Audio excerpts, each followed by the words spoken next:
In this section, we're going to cover a broad group of bacterium that are non-spore-forming anaerobes. We're not going to talk about a ton of different species simply because these aren't terribly common causes of infection, but I'll introduce some of them to you.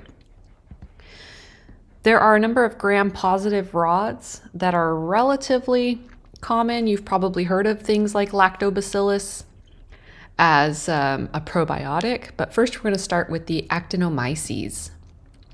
These are chronic, slow progressing infections. And the way that the organisms grow, they're these long filament type structures, and they resemble fungi, which is why their name is actually Actinomyces. Myces and actinomycosis, those are typically fungal terms like mycosis or myces. But because they look like fungi, that's the name they got. But they actually are bacteria. They can cause respiratory, GI, and urogenital tract infections, and they can be a source of endogenous infection because they colonize these different areas in the body. If you are immune compromised or you have some sort of break in the tissue, that can allow these organisms to cause infection. They'll form granulomatous lesions and abscesses. And so we'll see some pictures of that on the next slide. In the infection, they're sometimes called sulfur granules because you might see like yellow. So here they're kind of showing these granulomatous structures that can be formed, kind of like with tuberculosis. Infections generally will result at least in the oral cavity, from poor oral hygiene or from dental trauma. And the infection will drain through sinuses. Now, this doesn't mean your sinuses. It means they form a passage called a sinus from the oral cavity to the outside where the infection will drain. So this is what you're seeing in this patient. The patient likely has an oral infection, maybe in the bone or in the soft tissue, in the oral cavity, and it is draining out through the nearest portal that it could make. The bacteria can be found in other areas as well. This is actually an IUD that has been completely colonized by this bacterium. And related to that, we then have the presentation of pelvic actinomycosis with an intrauterine contraceptive device. A 41-year-old woman who presented with a 5-month history of abdominal pelvic pain, weight loss, tiredness, and a yellow vaginal discharge. Since 1994, she has used an IUD, which was removed in 2004. Her symptoms began soon after removal of the IUD. A CT scan revealed a large pelvic mass involving the fallopian tubes, as well as numerous hepatic abscesses. A surgical biopsy was performed, and Actinomyces was recovered in culture. She underwent surgical debridement and received oral therapy with a penicillin antibiotic for 1 year. This episode illustrates the chronic nature of actinomycosis, the need for surgical drainage, and long-term antibiotic therapy. So it's possible that during removal of the IUD, there could have been some sort of injury to the genital tract, which allowed the bacterium that was normally colonizing to get into areas it shouldn't have been. Culture of this organism is difficult. Growth can take up to 2 weeks, but colonies will have a really distinctive morphology. They call this is Actinomyces in culture, they call it a molar tooth-like colony because it looks like a molar. Treatment will involve debridement and prolonged antibiotic therapy. It is susceptible to penicillin. Remember, with these organisms that are very slow growing, you have to have prolonged antibiotic therapy in order to hopefully ensure that you remove the whole infection. Maintenance of proper hygiene, particularly oral hygiene, and prophylactic antibiotics can prevent infection. If you are having major dental work done, they may prescribe you an antibiotic to either begin taking right before or to start taking right after that oral surgery in order to prevent infection with this bacterium and others that are in the oral cavity. Our next genus is Lactobacillus. This is a normal microbe of the mouth, GI, and genital urinary tract. It's actually the most common organism found in the urethra. However, invasion into the bloodstream can follow childbirth or any other gynecologic procedure. You can have endocarditis or opportunistic infection. This is also one of the most common organisms found in probiotics, and a lot of people really sing the praises of probiotics, and I'm not trying to, make probiotics sound bad, but if you have a normal, varied diet, there's really no reason for you to take probiotics. Generally, only if you have very specific conditions, so you may want to talk to your physician before you decide to take probiotics, because probiotics can cause infection in immune-compromised patients. You're talking about the idea of somebody who's immune compromised eating billions and billions and billions of bacteria on purpose. They're going to get places they are not supposed to be. And probiotics have been associated with death in immune compromised patients. So as a clinical professional, that is something you really need to think about before you think about recommending probiotics. Treatment of lactobacillus infections is difficult because these are vancomycin resistant. So generally, your treatment is going to be combination antibiotic therapy with something like penicillin and an aminoglycoside, so two different mechanisms of action. This is a description of endocarditis caused by lactobacillus. A 62-year-old woman admitted for atrial fibrillation and a 2-week history of flu-like symptoms. She'd had dental work performed 4 weeks before admission and did not take her antibiotic prophylaxis despite a history of rheumatic fever in childhood, with resultant mitral valve prolapse and regurgitation. So what can happen, especially following something like strep throat? Remember when we talked about Streptococcus pyogenes? It can cause damage that can be lifelong if it progresses to something like scarlet fever. So she had a history of this from childhood that had already caused heart problems. And so even though the dentist recommended antibiotic therapy, she chose not to comply. On examination, the patient had no fever. She had an increased heart rate, and she had, altered blood cell numbers. Cardiac examination was significant for a heart murmur. 3 blood cultures were collected, all of which yielded Lactobacillus acidophilus on culture. The patient was treated with a combination of penicillin and gentamicin, that's your aminoglycoside, for 6 weeks, resulting in complete recovery. This case illustrates the need for antibiotic prophylaxis during dental procedures for patients with underlying damaged heart valves, and the requirement for combined antibiotic therapy for successful treatment of serious infections caused by lactobacilli. So again, we're seeing this heart murmur caused by endocarditis. She has an infection inside of her heart. And when you have infection that's gotten into the bloodstream, because we did have positive blood cultures, that can lead to increased white blood cell counts. So those of you who are maybe interested in dental school, you still need to know about antibiotics too. Medical microbiology is still important for you.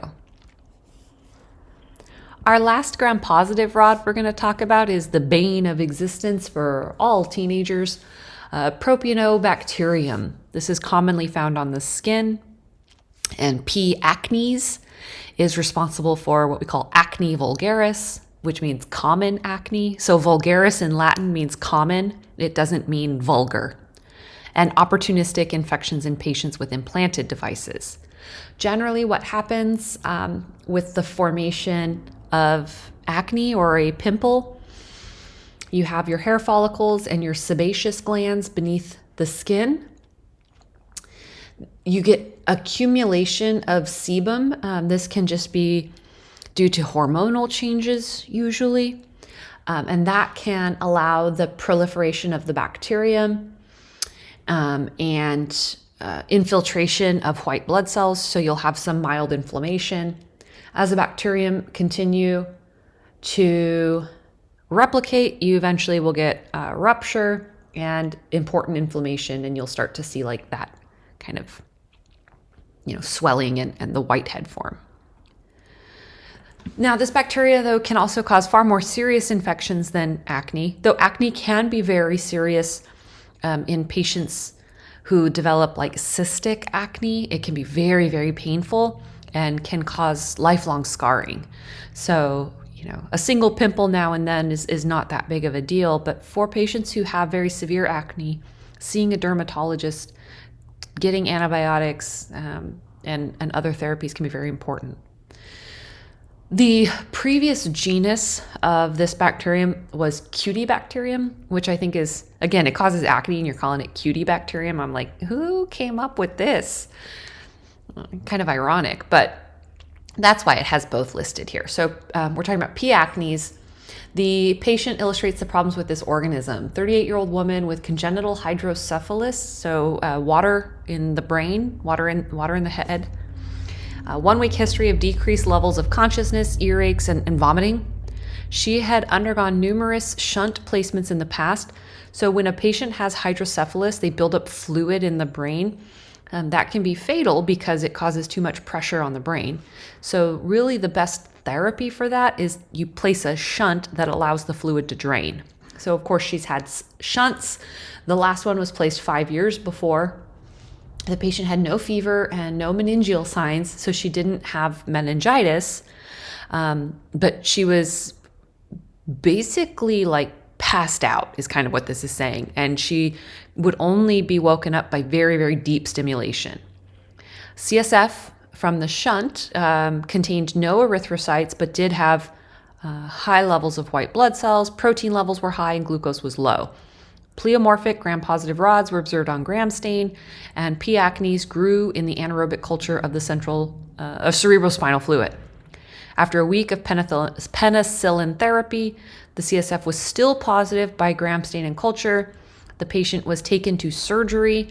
All foreign material was removed, and she was treated with penicillin for an additional 10 weeks.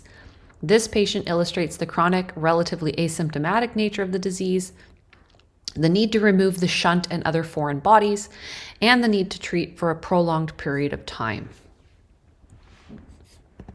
The bacterium can also cause tear duct infections and tear duct inflammation. It will grow on common media within 2 to 5 days. And of course, I guess people think about, well, acne is caused because you don't wash your face. Well, acne is not caused by poor hygiene. It is a type of infection with a bacterium that normally colonizes those areas. It just depends on kind of your luck of the hormonal, when the hormones come out, your luck in terms of sebum production. Overwashing the face can actually make it worse because it stimulates more inflammation. So, if acne is a severe problem for you or maybe for your children in the future, see a physician, a dermatologist, and they can help. The bacteria do live in the sebaceous follicles, so topical benzoyl peroxide and antibiotics can be used for the treatment of severe acne. Next, we'll transition to some of our anaerobic gram-negative rods. We're not really going to talk about too many of them specifically. We're going to talk about them broadly as a category. Depending on the species, they can cause infection in different parts of the body. You have a lot in the head and neck. Porphyromonas gingivalis is really highly associated with gingivitis and oral infections. Bacteroides fragilis, abdominal, gynecological, skin and soft tissue, bacteremia. So there are a number of different genera that are all within here. So Bacteroides fragilis tends to be the most dangerous one, I guess. It is pleomorphic in size and shape, and it grows more rapidly than some of the other gram-negative rods. It can have a capsule which helps protect it from phagocytosis, and kind of uniquely among the gram-negatives, it doesn't have a lot of endotoxin activity. So it does have LPS, but it doesn't really overstimulate the immune system. In general, these gram-negative rods are all over the human body, especially in the GI tract. Many of them are members of the normal microbiome that help to prevent colonization by pathogens. They help us digest our food, and they stimulate host immunity. Again, what we're worried about is there could be trauma or disease that allows these bacterium to colonize other areas of the body. So as long as everything stays intact, generally you're okay. Of course, with our trauma, a lot of these gram-negative rods are associated with infection of the sinus, ears, and nearly all periodontal infections. Nearly. There are some gram-positives that cause periodontal infections, like we talked about Actinomyces. There's also a really common streptococcal species, Streptococcus mutans, that causes cavities. And if you have chronic sinus or ear infections, this bacterium can eventually get to the brain and cause abscesses. So these bacteria generally will cause intra-abdominal infections. Here we have a liver with abscesses all throughout, and gynecologic infections, including pelvic inflammatory disease, abscesses, infection in the endometrium, and surgical wound infections. And we can have skin and soft tissue infections. This is a really graphic picture. Again, I apologize, but it is med micro. What you are looking at is a male patient. Here's the catheter into the penis. Here's the scrotum. And this is a Bacteroides fragilis infection that has basically eaten away all of the skin and soft tissue. It started as a scrotal infection and progressed up through there. It can cause bacteremia, gastroenteritis as well. For diagnoses of these infections, microscopy can be useful. You're looking for gram-negative rods. However, culture is tricky if anaerobic conditions are not met. The Bacteroides genus will grow pretty rapidly. Some of the others might be a little bit slower, but this is Bacteroides fragilis on 2 different kinds of media. And you can see that it grows fairly well as long as the plate was incubated under anaerobic conditions. You can also do 16S rRNA sequencing to identify the species. And many of these are resistant to penicillins and others, mostly as kind of an inherent resistance. Many gram-negatives are just as a standard resistant to penicillin and some of the penicillin derivatives because they have such a small cell wall. They're such a thin cell wall. Other drugs like metronidazole, carbapenems, they are cell wall inhibitors, but they're really, really powerful. They can be a lot more helpful in clearing these infections. So finally, we have a case with polymicrobic fasciitis. So the fascia, that necrotizing fasciitis is a manifestation of disease. It's not a particular infection. So this patient has lots of microbes causing fasciitis, 38-year-old man with a 10-year history of HIV infection, had hemorrhoids removed. Over the next 5 days, thigh and buttock pain developed, as well as nausea and vomiting. At the time the patient presented to the hospital, he had a significantly elevated heart rate, blood pressure, and respiratory rate, but really not much of a fever, but some fever. Physical examination revealed a lot of redness around the surgical site, the sides, the thigh, the abdominal wall. Gas was observed in the tissues underlying the areas of redness and extended to his upper chest. At surgery, extensive areas of tissue necrosis and foul-smelling brownish exudates were found. Multiple surgeries to aggressively debride the involved tissues were necessary. Cultures obtained at surgery grew a mix of aerobic and anaerobic organisms, including E. coli, beta hemolytic streptococci, and Bacteroides fragilis predominating. This case illustrates the potential complications of rectal surgery, aggressive destruction of tissue, polymicrobic etiology with Bacteroides fragilis as a prominent organism, and foul-smelling necrotic tissue with gas production. So these can be very, very dangerous infections.